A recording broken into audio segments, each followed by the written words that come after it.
Hello student, this is Kaushal Kishore Sharma and welcome to English point. चलिए class को शुरू करते हैं और आज की क्लास में है कॉमन एरर्स, है ना, और काफ़ी सेंटेंस होंगे आज। और उससे पहले मैं आप लोगों को बताऊं कि अनअकैडमी आप लोगों के लिए लाया है general knowledge for test series. और ये जो टेस्ट सीरीज हैं ये 23 नवंबर से स्टार्ट हो चुकी हैं और एवरी मंडे चलती हैं। और ये जो क्लास टेस्ट सीरीज है इनका जो टाइमिंग है चलने का ये है 11 AM to 12 PM। तो अनअकैडमी आप लोगों के लिए फ्री क्लासेस लाता है हमेशा, जिसके बारे में आप लोगों को हमेशा बताता रहता हूं। मैंने लिंक नीचे दी हुई है डिस्क्रिप्शन में, आप वहां पर जाकर के इनरोल कर सकते हैं इन क्लासेस के लिए। आप इनरोल कर सकते हैं। और यदि आप फर्स्ट टाइम यूजर होंगे तो अनअकैडमी के लर्निंग ऐप को डाउनलोड करने के बाद आपको कोड की जरूरत पड़ेगी। तो आप हमारे कोड EP10 को यूज करके अनअकैडमी की फ्री क्लासेस को आप ले सकते हैं और कोई भी चार्जेस आपको यहाँ पर नहीं देने हैं। और मैं आप लोगों को बता दूं कि ये जो जनरल नॉलेज की टेस्ट सीरीज है, ये टेस्ट सीरीज सेम उसी दिन एनालिसिस होगा और ये ऋषिकेश सर कराएंगे 2 PM to 3 PM। तो याद रखिए ये जो टेस्ट सीरीज है बहुत ही हेल्पफुल होंगी आपकी कैट प्रिपरेशन के लिए, कैट 2021 प्रिपरेशन के लिए, और जिसमें आपको इंडिया टॉप एजुकेटर्स आपको स्टडी वहाँ पर कराते हैं। तो बिल्कुल भी देर ना करें और अनअकैडमी की इन फ्री क्लासेस का बिल्कुल फ़ायदा उठाइए। और ज़्यादा जानकारी के लिए आप लोग कमेंट भी कर सकते हैं इसके रिगार्डिंग नीचे, मैं आपको उसका रिप्लाई ज़रूर करूँगा। और आप इस क्लास को लेने के लिए नीचे डिस्क्रिप्शन में जाइए और वहाँ पर आपको लिंक मिलेगी और लिंक पर जाकर के आप क्लिक करेंगे तो आप यहाँ पर इनरोल कर सकते हैं। चलिए अब क्लास को शुरू करते हैं। यस, क्लास में है अपना सबसे पहले क्वेश्चन नंबर 1। क्वेश्चन नंबर 1 में है I will return back in 5 minutes। And यदि किसी भी पार्ट में कोई एरर नहीं है तो आपका राइट आंसर होगा यहाँ पर ऑप्शन नंबर 4 यानी कि नो एरर। तो जल्दी से कमेंट कीजिए राइट आंसर आपका क्या होगा क्वेश्चन नंबर 1 में। यस, तो आपका यहाँ पे जो राइट आंसर है ये है ऑप्शन नंबर 2, यानी कि इस सेंटेंस के सेकेंड पार्ट में यहाँ पर मिस्टेक है। मिस्टेक क्या है कि बैक, यहाँ पर रिटर्न के बाद आपका जो वर्ड लगा हुआ है back, back will not be used with return. याद रहे रिटर्न के साथ बैक का यूज नहीं किया जाता है ना।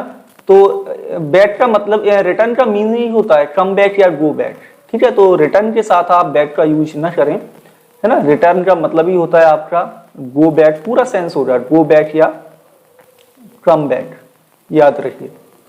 तो यहाँ पर आपका सेंटेंस का फर्स्ट जो ऑप्शन है ये है आपका सेकंड ऑप्शन।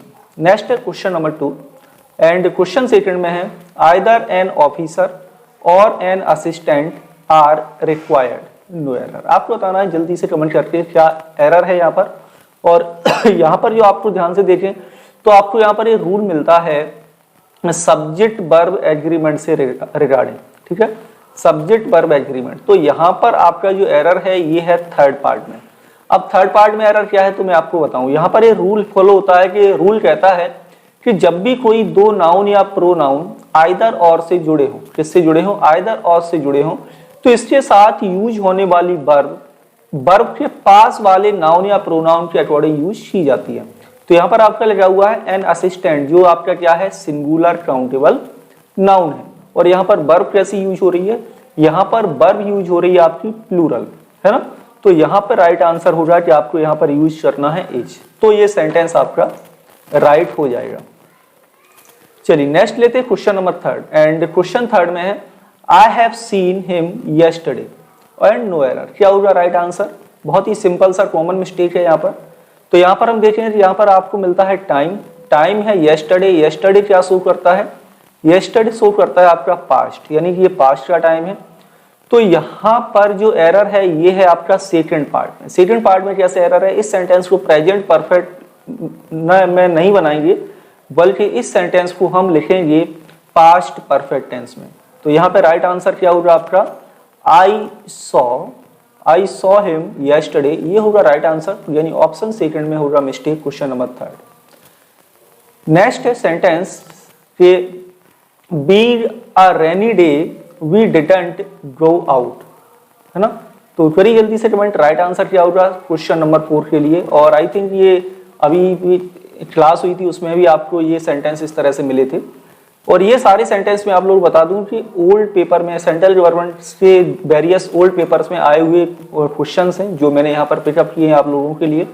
तो बहुत ही यूजफुल होते हैं, इसलिए आप कि सभी क्लासेस के लिए जितने भी स्टूडेंट हमारे प्रिपरेशन कर रहे हैं डिफरेंट कॉम्पिटिटिव एग्जामिनेशंस के लिए, और हाँ आप लोग कमेंट के माध्यम से भी बता सकते हैं कि आप लोग कौन कौन से एग्जाम्स के लिए प्रिपरेशन कर रहे हैं, उसके रिगार्डिंग आपको और भी क्लासेस में देने की कोशिश जरूर करूंगा। तो यहाँ पर सेंटेंस है we a rainy day we didn't go out. क्या होगा राइट आंसर क्वेश्चन नंबर आपका 4 में? तो क्वेश्चन नंबर 4 में जो मिस्टेक है ये है आपका option number first. Option number first में क्या मिस्टेक है आप इस बात को समझिए कि यहाँ पर जो एरर है वो अनअटैच्ड सब्जेक्ट पार्टिसिपल का है, यानी कि ये जो वी है और ये जो वी यूज हो रहा है ये अनअटैच्ड है। यहाँ पर बात हो रही है डे की, डे के साथ क्या यूज करते हैं? इट। इट आपका जो प्रोनाउन है इट, इसका प्रयोग करते हैं, इंट्रोडक्टरी सब्जेक्ट है आपका इट, इसका यूज करते हैं, और यहाँ पर आपका वी। तो ये अनअटैच्ड है, अनअटैच्ड है तो आपको यहाँ पर लिखना होगा।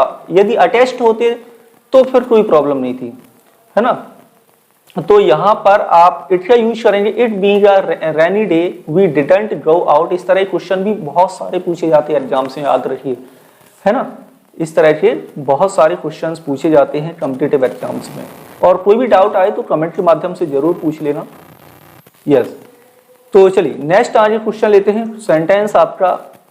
सेंटेंस है आपका 5। यस, सेंटेंस 5 में है the teacher told to the students that they must attend school regularly. बहुत ही सिंपल है, क्या होगा राइट आंसर? तो यहां पर आप ध्यान से देखिए तो आपको क्या पता चलता है कि यहां पर आपका नरेशन लिखा है। कौन सा नरेशन? इनडायरेक्ट नरेशन आपका यहां पर इस सेंटेंस में है।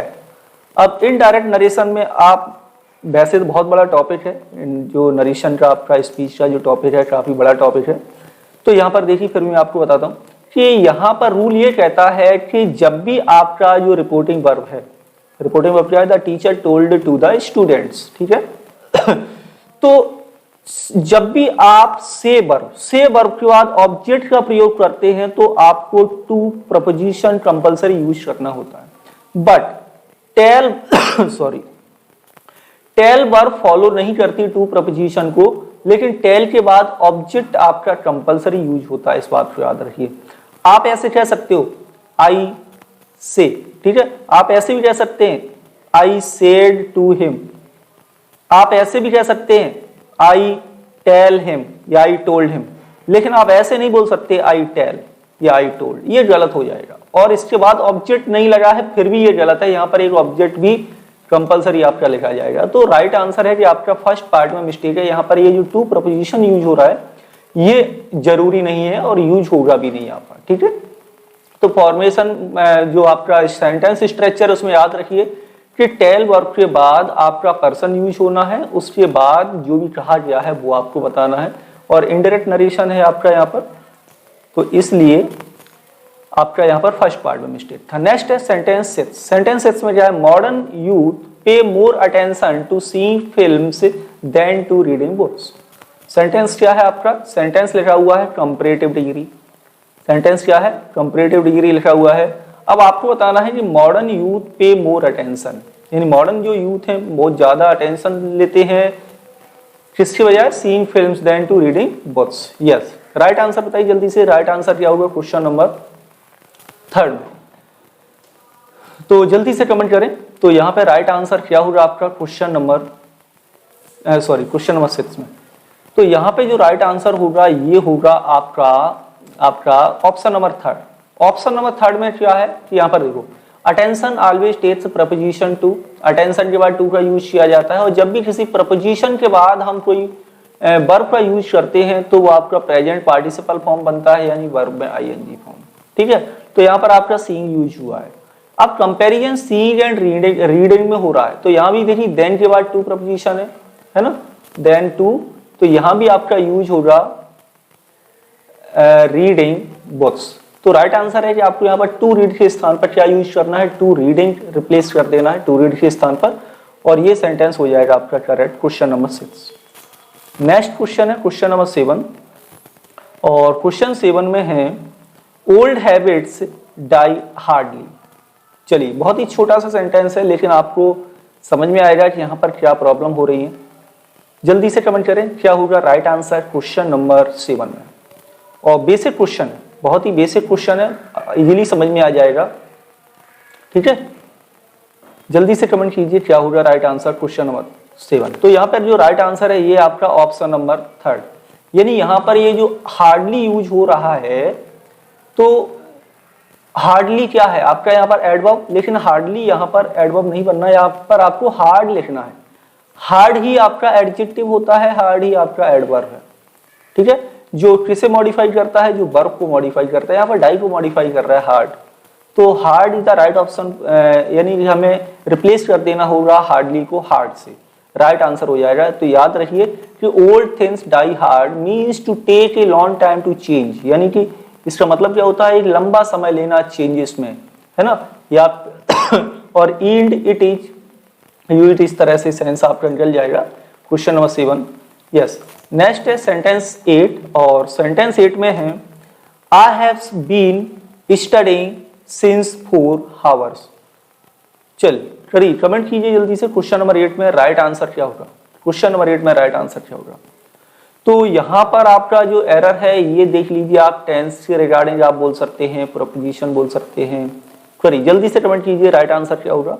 तो यहाँ पर सेंटेंस आपका लिखा हुआ है, कौन सा टेंस लिखा हुआ है, ये टेंस है आपका प्रेजेंट परफेक्ट कंटिन्यूअस टेंस में लिखा हुआ है, और प्रेजेंट परफेक्ट कंटिन्यूअस टेंस में आपका सिंस और फॉर के बाद क्या यूज होता है, टाइम का प्रयोग किया जाता है। लेकिन यहाँ पर लिखा हुआ है टोटल पीरियड ऑफ टाइम, तो टोटल पीरियड ऑफ टाइम के साथ सिंस का प्रयोग नहीं होगा, इसके स्थान पर आपको यहाँ पर यूज करना होगा फॉर। तो राइट आंसर होगा कि आप यहाँ पर क्वेश्चन नंबर 8 में जो राइट आंसर है ये है आपका थर्ड, यानी कि सेंटेंस के थर्ड पार्ट में मिस्टेक हो गया क्वेश्चन नंबर 8 में। ओके, नेक्स्ट है क्वेश्चन 9, एंड सेंटेंस 9 में क्या है, if he had watt fast enough he will get the bus. Yes, बहुत ही अच्छा क्वेश्चन है, और आपका ये सबसे पहले देखें तो आपका क्या लिखा हुआ है, ये क्लॉज लिखा हुआ है। क्लॉज में भी आपका कौन सा क्लॉज है, यहाँ पर आपका लिखा हुआ है सबऑर्डिनेट क्लॉज। सबऑर्डिनेट क्लॉज में भी आपका यहाँ पर कौन सा क्लॉज है, तो यहाँ पर लिखा हुआ है आपका एडवर्ब क्लॉज। एडवर्ब क्लॉज में भी बात करें तो यहाँ पर कौन सा क्लॉज है, तो एडवर्ब क्लॉज ऑफ कंडीशन लिखा हुआ है। एडवर्ब क्लॉज ऑफ कंडीशन भी 3 तरह के होते हैं, तो यहाँ पर कौन सी सिचुएशन बन रही है, यहाँ पर बन रही है इम्पॉसिबल कंडीशन, यानी टाइप 3 कंडीशन। तो यहाँ पर आपका रूल क्या कहता है कि इफ क्लॉज के बाद यदि आपका पास्ट परफेक्ट टेंस लिखा हुआ है, कौन सा टेंस लिखा हुआ है, पास्ट परफेक्ट टेंस लिखा हुआ है, तो जो सेकंड क्लॉज यानी जो प्रिंसिपल क्लॉज आपका होता है ये किसी मॉडल वर्ब और उसके साथ हैव और पास्ट पार्टिसिपल के द्वारा आपका बनाया जाता है। अब यहाँ पर क्या लिखा हुआ है, if he had watt fast enough, यानी यदि वह तेज दौड़ा होता। याद रखिए फास्ट आपका क्या है, एडवर्ब है, और एडजेक्टिव एडवर्ब के बाद इनफ का यूज होता है, इस बात को याद रखना है, ठीक है। तो if he had fast enough, यदि वह तेज दौड़ा होता तो उसने बस पकड़ ली होती, यानी ये इम्पॉसिबल कंडीशन है। तो यहाँ पर विल गेट के स्थान पर आपको यूज करना है वुड हैव गॉट, ये होगा राइट आंसर क्वेश्चन नंबर 9 में। यानी कौन सा पार्ट मिस्टेक हो गया आपका, पार्ट 3 मिस्टेक है सेंटेंस 9। क्लियर।